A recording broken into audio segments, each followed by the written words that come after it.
Halo, selamat malam pemirsa TVRI dimanapun Anda berada. Ekonomi Indonesia tumbuh 5,12% di kuartal kedua lalu, namun sayangnya kesenjangan ekonomi masyarakat juga masih melebar. Dan untuk mengantisipasi masalah ekonomi tersebut, pemerintah tentunya telah memberikan dan juga memperluas stimulus pada semester 2 tahun 2025.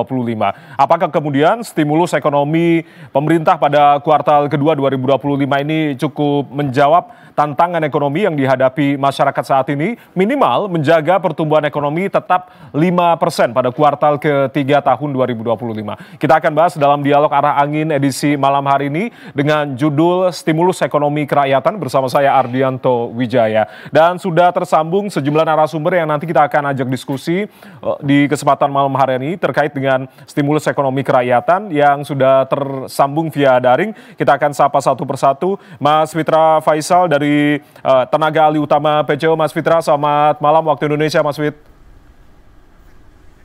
Ya, selamat malam, Mas Ardi. Baik, terima kasih sudah join di malam hari ini, Mas Fitra. Dan juga ada Bang Yosua Pardede, Kepala Ekonom Bank Permata. Bang Yosua, selamat malam, salam sehat. Selamat malam, salam sehat. Baik, terima kasih sudah join bersama kami. Nanti kita akan undang juga dari Perbanas dan juga anggota Komisi 11 DPR RI akan diskusi bersama kita di kesempatan malam hari ini. Langsung saya ke Mas Fitra. Mas Fitra, kalau berbicara terkait dengan berbagai upaya kemudian pemerintah untuk mengatasi masalah ekonomi terkait dengan pertumbuhan, tumbuh 5,12%, ini tentunya di luar perkiraan dari kita semua begitu. Nah, kemudian berbagai upaya ini sudah disiapkan, salah satunya adalah program stimulus untuk bisa setidaknya mempertahankan atau menjaga begitu pertumbuhan ekonomi tetap 5% di kuartal ketiga tahun 2025. Apa saja kemudian stimulus-stimulus yang sudah diberikan dan juga diperluas oleh pemerintah saat ini, Mas Fitra? Ya, Mas Ardi, ini menarik karena juga momennya kita juga melihat ada pergantian posisi ya di Menteri Keuangan, di mana Bu Sri Mulyani yang sudah menjabat lebih dari 13 tahun itu digantikan dengan sosok yang juga tidak kalah kalibernya, yaitu Bapak Purbaya. Nah, dalam konteks itu kita bisa berkaca dari kuartal kedua. Kuartal kedua di tahun ini pemerintah memberikan stimulus 24,4 triliun rupiah, yang mana fokusnya kepada disposable income. Dan itu memang sudah ada efeknya ya, sebagaimana yang kita lihat performa dari kuartal kedua kemarin. Nah, kalau kita lihat dari disagregasinya, itu 11,9 triliun adalah untuk bantuan sosial yang fokusnya kepada 18 juta keluarga penerima manfaat. Dan kemudian ada bantuan subsidi upah 10,7 triliun yang juga fokusnya kepada masyarakat ya, terutama para pekerja, kelas pekerja yang upahnya di bawah 3.000 atau 3.500.000 rupiah ya, itu ditambah stimulus sekitar 10,7 triliun untuk 17 juta penerima manfaat. Nah, sebagai ganjarannya kita melihat bahwa pertumbuhan terutama di sektor konsumsi itu masih cukup solid. Bagaimana kita bandingkan antara kuartal 1 dengan kuartal 2, kuartal 1 tumbuh 4,95%, kuartal 2 tumbuh 4,97%, meskipun itu masih kategorinya suboptimal karena di bawah pertumbuhan ekonomi, tetapi setidaknya mampu menjaga tingkat konsumsi dari masyarakat. Tetapi di sisi yang lain yang juga tidak kalah pentingnya adalah bagaimana kita bisa memperkuat supply side economy. Nah, kalau kita lihat disposable income itu memang fokusnya adalah untuk menggenjot demand. Tetapi demand ketika diberikan stimulus, dia tidak bertahan lama ya, karena memang harus mengandalkan stimulus berikutnya untuk kemudian menopang demand. Sebagai kaca juga, sebagai refleksi ya, di kuartal kedua, bagaimana kita melihat intervensi pemerintah juga dalam konteks stimulus itu memberikan sedikit saja, tidak usah terlalu banyak ya, sedikit saja fokus kepada sektor transportasi, ada potongan tarif dan seterusnya. Dan itu mampu untuk kemudian dimanfaatkan di ekonomi ya. Bagaimana kita juga melihat performa dari kuartal kedua terutama secara sektor itu untuk sektor jasa naik 11%, sektor akomodasi makan dan minuman itu dia 8,5% dan seterusnya. Maka ini kita lihat merupakan salah satu jalan atau roadmap ke depan. Jadi kita masih akan melihat bahwa demand side itu masih akan terus diperkuat, tanpa kemudian melupakan bahwa efek kesinambungan di jangka panjang itu akan bisa dicapai dengan fokus di supply side economy. Nah, baru juga disampaikan oleh Menteri Keuangan Bapak Purbaya bagaimana juga untuk menambah likuiditas ya di sektor keuangan kita, terutama sektor perbankan dengan mengalihkan ya dana pemerintah yang sebelumnya di Bank Indonesia itu 200 triliun itu rencananya akan digenjot atau digelontorkan ke di sistem perbankan kita. Nah, ini suatu pertanda yang baik juga yang bisa dimanfaatkan dari sisi fiskal, itu bisa mendapatkan insentif ya dari sisi pengelolaannya, itu tidak hanya kemudian ditempatkan tetapi juga harus bisa mendapatkan return yang mana itu menarik. Memang ini merupakan pilihan-pilihan yang sudah ada sebelumnya tapi belum pernah diambil. Tapi ketika ini diambil maka dari sisi fiscal side-nya itu pengelolaannya akan jauh lebih bermanfaat untuk menambah likuiditas dan juga untuk menambah potensi revenue. Nah, yang kedua juga yang tidak kalah pentingnya adalah bagaimana ketika ada gelontoran likuiditas ini, sistem perbankan juga akan lebih leluasa atau lebih fleksibel untuk kemudian melancarkan ekspansi-ekspansi yang juga memadai. Tetapi tentunya environment atau business environment juga harus dibenahi. Makanya sangat penting sekali dalam hal ini pemerintah melihat ya, dalam konteks ini bagaimana Pak Purbaya juga sudah melihat manufacturing atau supply side economics menjadi satu perhatian khusus sehingga bisa menimbulkan environment yang berkesinambungan ya di kemudian hari. Untuk di tahun ini mudah-mudahan dengan roadmap itu akan bisa menjaga kita di atas 5%, dan untuk tahun 2026 juga salah satu hal yang juga bisa kita lihat sebagai refleksi bagaimana di kuartal kedua itu juga bisa menjadi pelajaran. PMTB ya, ini saya tadi bicara mengenai supply side economy, bagaimana belanja modal pemerintah yang kita lihat di aktivitas PMTB, pembentukan modal tetap bruto, yang mana kita lihat pertumbuhannya itu cukup signifikan ya, 7%, dan itu dipicu juga salah satu aktivitas pembelanjaan permesinan ya yang naik 25%, yang itu juga pada akhirnya menjadi salah satu pelajaran buat kita bahwa investasi atau supply side economy, dan ketika kita memperkuat in terms of manufacturing, ini juga bisa melihat atau bisa membawa kita, ekonomi kita lebih berkesinambungan dan dengan risiko-risiko yang tidak lebih besar ketimbang ketika kalau misalnya kita hanya mengandalkan sektor konsumsi saja. Begitu Mas Ardi. Oke, Mas Peter, tapi kalau berbicara terkait dengan berbagai upaya stimulus yang sudah diberikan oleh pemerintah, kita bicara juga tadi ada katakan ada beberapa yang kemudian diberikan oleh masyarakat dengan ekonomi menengah ke atas, tapi juga jangan lupakan juga Mas Fit, selain juga masyarakat menengah ke atas, tapi juga bagi masyarakat rentan atau masyarakat rendah atau rentan miskin, ini yang juga jangan terlupakan. Selain juga bansos, apa yang kemudian stimulus yang sudah diberikan atau diperluas lagi oleh pemerintah, Mas Fitra? Ya, jadi kalau kita lihat dari trajektorinya, memang selama ini yang relatif itu struggling adalah kelompok yang di tengah. Bagaimana kita melihat ya, dan ini juga menjadi concern ekonom-ekonom kemarin yang berkumpul dan memberikan press conference, bagaimana selama 5 tahun terakhir growth incidence curve itu lebih banyak menekan kelompok menengah, dan itu juga kita bisa lihat dari data BPS di mana sepanjang tahun 2019 sampai tahun 2024 itu sudah ada penurunan jumlah kelas menengah sekitar 9,5 juta orang, dari sebelumnya 57,3 juta sekarang tinggal 47,9 juta. Padahal middle class itu adalah the main driver of growth. Nah, makanya ini yang kemudian perlu diperbaiki ke depan. Nah, jadi kalau kita melihat kenapa dia disebut sebagai the struggling middle class, karena kalau kita dilihat di kelompok bawah, banyak fasilitas-fasilitas, banyak kemudian program-program ya seperti yang tadi saya sampaikan, bansos, bantuan subsidi upah, yang mana ini ke middle low. Tetapi kalau kita bicara yang kelas menengah, kalau yang di kelas atas banyak yang insentif-insentif pajak dan seterusnya yang memang sudah selama ini lebih fokus ke aktivitas industrial. Tapi bagaimana yang di kelas menengah ini menjadi pertanyaannya.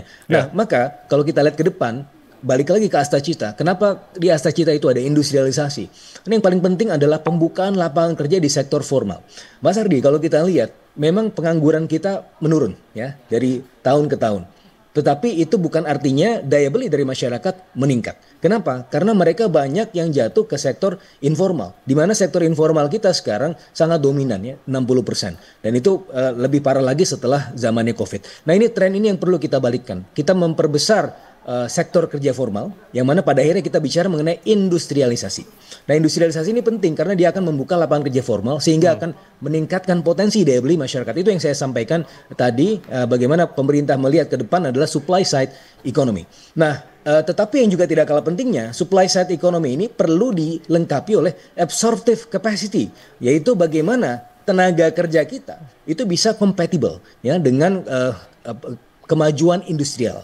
Nah, oleh karenanya pembenahan dari sisi tenaga kerja, pembenahan dari sisi human capital juga tidak kalah pentingnya. Tentu kalau kita bicara human capital, ini aspek intertemporal yang dimensinya lebih jangka panjang, menengah dan panjang lah. Apa yang bisa kita lakukan segera ya? Yang untuk yang di jangka panjang kita ada MBG ya, makan bergizi gratis untuk aspek nutrisinya.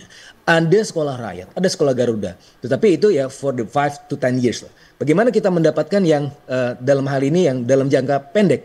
Nah, ini pemerintah juga sedang melihat ya bagaimana mempercepat ya proses peningkatan upskilling ya dari tenaga kerja kita sehingga bisa langsung di channel through kepada perkembangan industrial tersebut. Jadi ini yang menjadi fokus perhatian pemerintah ke depan, Mas Ardi. Baik, nanti kita akan memperdalam lagi, tapi saya akan mengundang Mbak Afiliani dari Ketua Pengurus Bidang Riset dan juga Kajian Ekonomi dan Perbankan dari Perbanas. Mbak Afiliani, silakan. Baik, terima kasih sudah bergabung bersama kami di Arangin TVRI. Silakan untuk menempati tempat duduk. Ya, kita masih tersambung dengan Mas Fitra Faisal, lalu juga dari Bang Yosua Pardede, Kepala Ekonom Bank Permata. Tapi sebelum ke Mbak Afiliani, saya akan ke Bang Yosua terlebih dahulu. Bang Yosua merespon apa yang kemudian tadi sudah diungkapkan oleh Mas Fitra terkait dengan stimulus yang kemudian sudah diberikan oleh pemerintah dan juga diperlebar. Ada beberapa yang kemudian menjadi prioritas, salah satunya juga MBG tadi, tapi jangan lupakan juga selain juga stimulus yang diberikan kepada menengah ke atas, tapi juga jangan lupakan masyarakat dengan ekonomi rentan atau rendah di bawah. Saya langsung ke Bang Yosua, silakan Bang Yos. Iya, tadi sudah disampaikan cukup banyak ya. Kalau kita melihat jangka pendek ini memang kekuatan ekonomi kita masih dalam spending ya.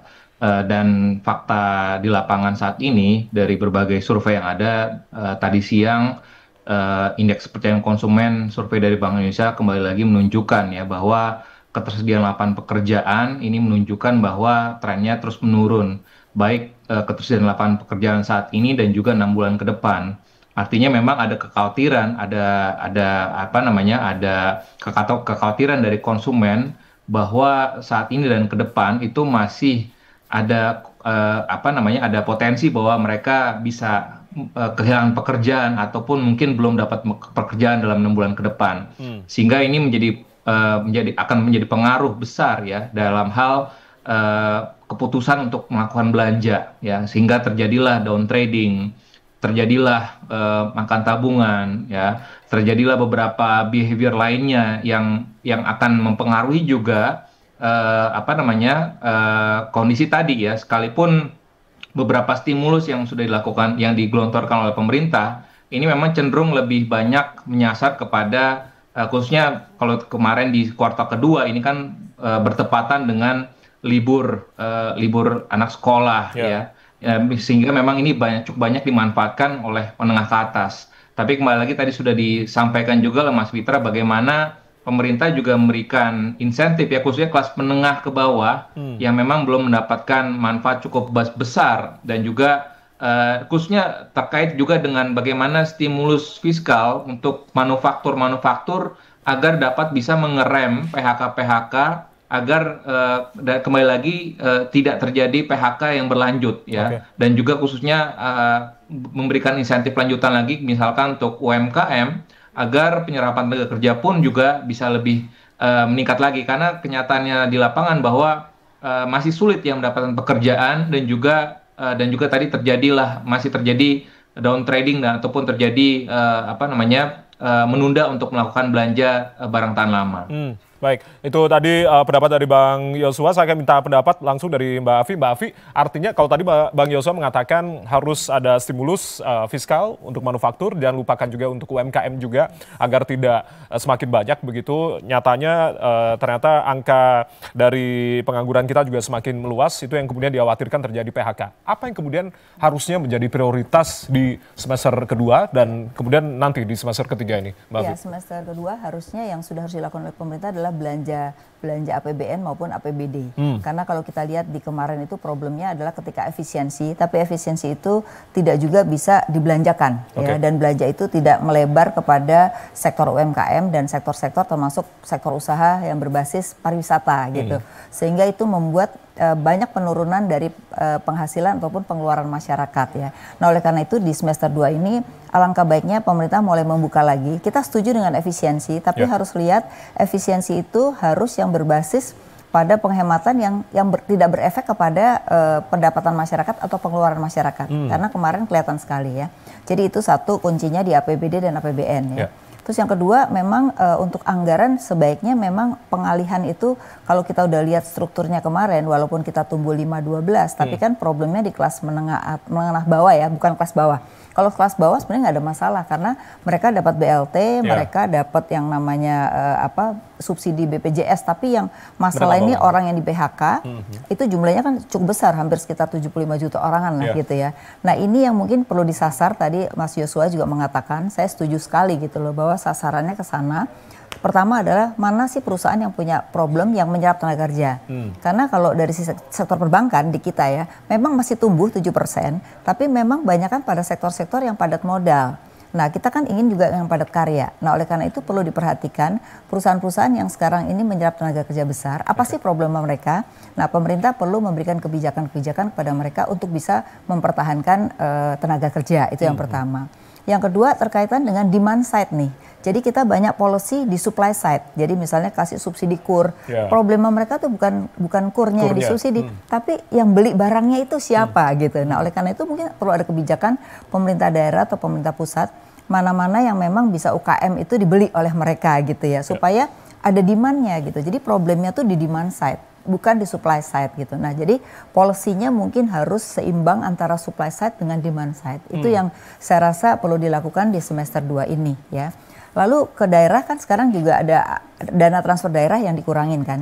Nah, itu juga gitu, jangan menjadi beban masyarakat lagi karena mereka merasa ketika transfer ke daerah dikurangi, mereka bisa punya inisiatif untuk meningkatkan pendapatan daerah yang akhirnya kemarin keributan yang terjadi di Pati karena beban masyarakat jadi ditambah gitu. Padahal masyarakat sedang bermasalah dengan income dan pengeluarannya, malah ada beban pajak. Nah, oleh karena itu harus ada sinkronisasi dalam kebijakan di dalam APBD maupun APBN antara pusat dengan daerah. Sehingga akhirnya itu satu kesatuan dalam policy gitu. Jadi ini yang membuat orang marah tuh kan kayak gitu. Udah lagi susah, bebannya tambah banyak gitu, ya. Jadi saya rasa mungkin pemerintah harus lebih bijak lagi untuk memikirkan kelas menengah bawah ini yang paling punya problem banyak, ya. Nah, yang keempat adalah mungkin insentif untuk UKM. Kalau UKM langsung itu susah. Mungkin sekarang bisa dipadukan dengan perusahaan-perusahaan swasta untuk menjadi off-taker atau mereka menjadi mitra gitu. Tapi kan kalau nggak ada insentifnya nggak tertarik dong perusahaan gitu. Nah, jadi sekarang perusahaan yang sudah melakukan itu kecenderungan adalah yang memang diwajibkan. Misalnya perusahaan sawit, pulp and paper, ya. Karena diwajibkan mereka melakukan binaan terhadap UKM dan UKM-nya sekarang bisa bayar pajak. Nah, menurut saya ini bisa diperluas. Kalau mereka otomatis bisa dibina, itu sudah bisa meningkatkan pendapatan masyarakat terutama yang menjadi pegawai sektor UMKM gitu. Baik. Oke, saya langsung minta tanggapan dari Mas Witra terkait apa yang kemudian tadi sudah diungkapkan oleh Mbak Afi. Ada beberapa seimbang antara demand side dan juga supply side, lalu juga terkait dengan dana transfer daerah itu yang juga harus diperhatikan, dan juga stimulus bagi UMKM itu yang kemudian tadi ditekankan oleh Mbak Afi. Mas Witra. Iya Mas Ardi ya, kebetulan saya ini lagi di dekat King's College ya, tempat asalnya Keynes. Jadi Keynes pernah berbicara mengenai stimulus-stimulus pemerintah ya dalam konteks apa namanya bagaimana membangkitkan ekonomi. Nah, tetapi kalau kita juga harus melihat bahwa demand side itu penting, tapi dia sudah mencapai steady state ya. Bagaimana kita melihat 4,95 versus 4,97% di kuartal 1 dan kuartal kedua, itu artinya bahwa memang demand side kita sudah masuk tahap steady state. Sehingga untuk bisa mengungkit demand side itu perlu disupply dari sisi supply side-nya. Dalam konteks ini, informalitas itu kemudian hanya bisa kemudian diperangi dengan intervensi-intervensi yang memadai di supply side-nya. Nah, kalau kita lihat, ini kan dimensi jangka panjang. Nah, jangka pendeknya memang bisa kita lakukan intervensi di demand side. Tetapi jangan lupa bahwa kita juga harus melihat bagaimana ekonomi itu bisa berkesinambungan. Oleh karenanya, kenapa di Asta Cita ada industrialisasi sebagaimana yang saya sampaikan tadi, adalah dalam konteks untuk membangun ekosistem di jangka panjang. Nah, memang Keynes pernah berkata bahwa in the long run we are all dead. Tetapi kita tahu bahwa the long run is the series of the short run. Bagaimana short run, intervensi-intervensi di jangka pendek, pemerintah dalam hal ini melakukan usaha-usaha mengintervensi yang memang efeknya bisa jadi di jangka pendek, tetapi jangan melupakan efek di jangka panjangnya. Oleh karenanya, saya melihat dalam hal ini juga pemerintah memang tengah berusaha untuk mampu untuk menyeimbangkan ya antara supply side dengan demand side-nya. Dan dalam konteks ini kita melihat bagaimana kemarin Pak Purbaya juga sedikit menekankan ya bagaimana manufacturing dan juga intervensi di supply side ekonomi itu menjadi sangat krusial untuk mengengineer bagaimana pertumbuhan ekonomi kita trajektorinya itu tidak masuk ke dalam tahap steady state. Nah, oleh karenanya perlu ada frugal innovation. Dalam konteks ini pemerintah masuk ke sektor-sektor yang produktif dan kita melihat bagaimana aktivitas PMTB kemarin itu luar biasa mengungkitnya, di mana PMTB kita di kuartal kedua itu tumbuh 7%. Salah satunya adalah aktivitas belanja modal pemerintah yang naik 25%. Dan kalau kita lihat dari sisi industri, bagaimana industri kita di kuartal kedua tumbuh 5,68% di atas pertumbuhan ekonomi. Nah, ini menjadi salah satu kunci bahwa ekonomi kita akan bisa tumbuh beyond 5%, beyond steady state level dengan kondisi atau intervensi-intervensi yang sifatnya tidak hanya fokus ke demand side. Nah, kalau kita fokus ke supply side, maka yang di tengah-tengah ini mampu untuk kemudian masuk terserap kepada formalitas atau sektor-sektor formal yang mana daya ungkitnya menjadi lebih signifikan terhadap income. Tadi Pak Joshua sudah menyampaikan juga bagaimana pengumuman ya dari indeks kepercayaan konsumen kita itu turun dari 118 ke 117 dan salah satu poin krusialnya adalah ketersediaan tenaga kerja di 6 bulan ke depan, jobs. Kita tidak masyarakat ini fokusnya kepada mana? Jobs and prices. Nah, dalam konteks ini meskipun kalau kita lihat angka pengangguran turun, tetapi mereka atau masyarakat masih melihat kondisinya tertekan, harga-harga masih dalam hal yang tidak terjangkau dari beberapa kebutuhan pokok. Kenapa? Karena memang daya belinya turun. Nah, oleh karenanya intervensinya tidak intervensi yang sesaat. Memang kemarin bisa kita fokuskan kepada intervensi yang sesaat. Demand side-nya 24,4 triliun sebagaimana yang saya sampaikan tadi. Ada bansos, bantuan subsidi upah. Tetapi itu adalah efek yang sesaat. Dan oleh karenanya perlu kita pantik kembali dengan intervensi-intervensi yang sifatnya long run effect, ada intertemporalnya. Tapi itu tentunya tidak sangat ekstrim. Akhirnya kita akan mengurangi belanja kita untuk dari sisi penerima manfaat langsung atau disposable income kepada sektor-sektor yang langsung lebih meloncat ke dimensi jangka panjang. Masih ada di APBN kita 2026 1.376 triliun itu fokusnya langsung directly impacted kepada masyarakat. Tetapi pemerintah juga dalam hal ini berfokus kepada sektor-sektor yang mampu menunjang perekonomian secara berkesinambungan di 5 tahun atau bahkan 10 tahun ke depan, Mas Ardi. Termasuk juga penambahan lapangan pekerjaan itu yang kemudian juga harus diantisipasi oleh pemerintah. Jangan sampai ada potensi PHK massal karena kenyataannya di lapangan Mas Fitra kalau berbicara juga terkait dengan tingkat pengangguran juga semakin meningkat begitu. Kita akan tanyakan usai jeda terkait dengan hal ini. Pengangguran turun Mas Ardi, pengangguran turun. Cuma masalahnya daya belinya turun juga. Nah itu yang kemudian menjadi antisipasi dari pemerintah untuk kemudian tadi mencegah potensi dari PHK massal apa saja yang kemudian akan disiapkan oleh pemerintah. Usai jeda kita masih akan tanyakan ke Mas Fitra dan juga Mbak Afi serta Bang Yosua yang tersambung via daring. Tetap bersama kami di Arah Angin TVRI, kami kembali saat lagi.